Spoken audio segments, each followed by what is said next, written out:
For centuries in Japan, gods and Buddhas lived in what seems like perfect harmony. Today, we're talking about how that peace was shattered.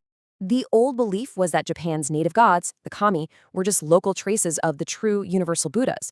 But then, a radical idea just flipped the whole thing on its head, claiming the kami were the real source and Buddhas were the copies. And this theological reversal didn't just happen overnight. It was actually born from a national crisis. See, back in the 13th century, Mongol invasions threatened Japan. Its survival was credited to the kami's divine winds. So this miracle victory sparked intense Shinto nationalism, right? It totally opened the door to challenge Buddhist dominance. You got it. Priests from the great Ise shrine formalized this new confidence, and they called it Shinpon Butsujaku. And this idea grew into the powerful root, leaf, flower, fruit theory, basically a whole new worldview. A revolutionary one. It positioned Shinto as the root, Confucianism the branches, and Buddhism the fruit, all from Japan.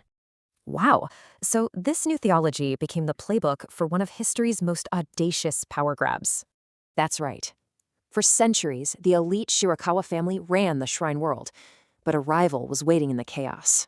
An ambitious official named Yoshida Kanetomo hatched an audacious plan to seize control of Japan's thousands of shrines. Wait a minute. So in modern terms, this was like a startup stealing the franchise rights from a centuries-old megacorporation? That's a perfect analogy. And with his forged documents, Kanetomo established the Yoshida family as the new rulers.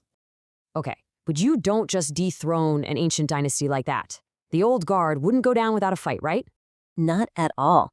For over 200 years, a bitter turf war for control of the shrine market raged between the two families. So while these two were battling, a far more radical idea was quietly taking shape on the sidelines. Yep, scholars began rejecting all foreign influence, demanding a pure Shinto, completely untainted by Buddhism or Confucianism. And this movement, Restoration Shinto, wasn't just about theology, was it? It sounds politically explosive. It was. This obsession with purity directly fueled the ideology that would ultimately topple the shogunate. Wow. So as the Edo period collapsed, this purist faction got right into the core of the new Meiji government. They did. The old rivals were just swept away by this new wave of state Shinto, and its goal? Total purification. Which leaves us with a terrifying question for next time. What happens when you use state power to rip apart 1,000 years of faith?